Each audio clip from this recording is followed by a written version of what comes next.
Hello friends, यह dictation Dainik Jagran का संपादकीय डिक्टेशन है। आज का हेडिंग है सक्रियता दिखाए सेबी, स्पीड 80 वर्ड पर मिनट रहेगी। तो चलिए स्टार्ट करते हैं। स्टार्ट। बहुचर्चित अदानी समूह को लेकर आई अमेरिकी फर्म हिंडनबर्ग की रिपोर्ट और उसके बाद इस समूह की कंपनियों के शेयरों में भारी गिरावट को लेकर संसद में दूसरे दिन भी जिस तरह हंगामा हुआ, उससे यह स्पष्ट है कि विपक्ष इस मामले को तूल देने में लगा हुआ है। वह शायद आगे भी तूल देता रहेगा, क्योंकि उसे इस प्रकरण के बहाने प्रधानमंत्री नरेंद्र मोदी पर राजनीतिक हमले का अवसर मिल गया है। विपक्ष के हमलावर रवैये का एक कारण नियामक संस्थाओं का आगे आकर स्थिति को स्पष्ट न करना भी है।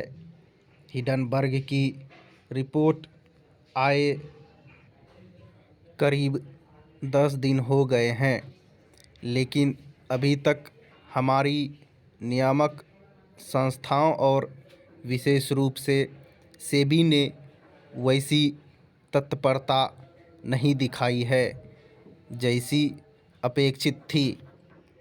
यह ठीक है कि वित्त मंत्री निर्मला सीतारमण ने यह कहा कि अदानी समूह को लेकर उपजे विवाद से निवेशकों के भरोसे पर कोई असर नहीं पड़ेगा और बाज़ार पूरी तरह नियामक संस्थाओं के नियंत्रण में है।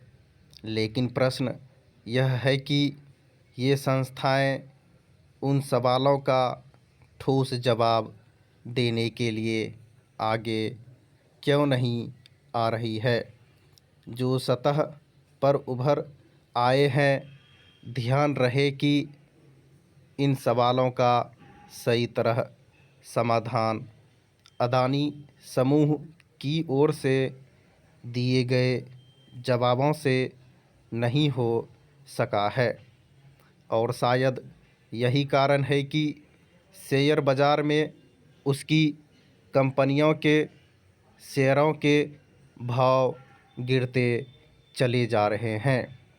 इससे इनकार नहीं कि हिंडनबर्ग ने अप्रत्याशित तरीके से आगे बढ़े अदानी समूह का एफपीओ आने के ठीक पहले उसे जिस तरह निशाना बनाया, उससे उसके इरादे संदिग्ध जान पड़ते हैं।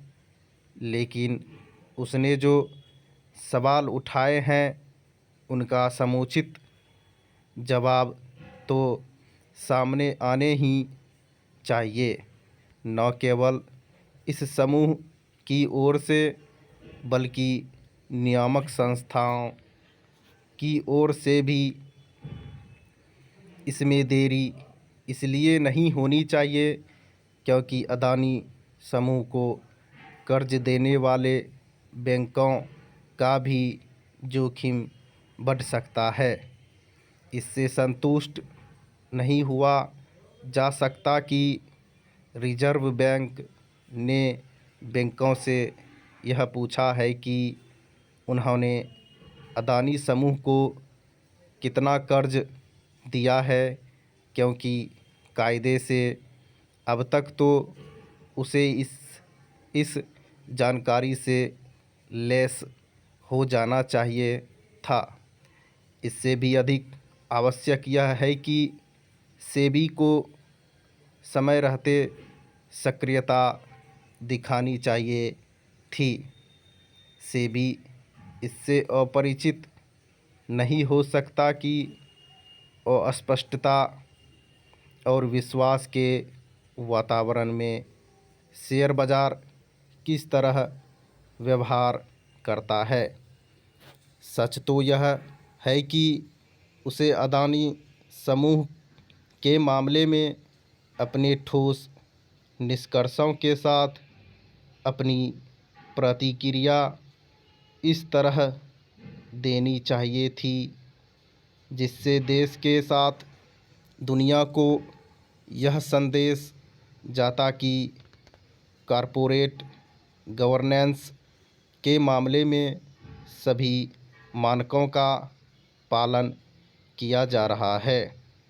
कम से कम अब तो यह काम किया ही जाना चाहिए, अन्यथा कल को किसी अन्य की ओर से दूसरी भारतीय कंपनियों को निशाना बनाया जा सकता है। स्टॉप।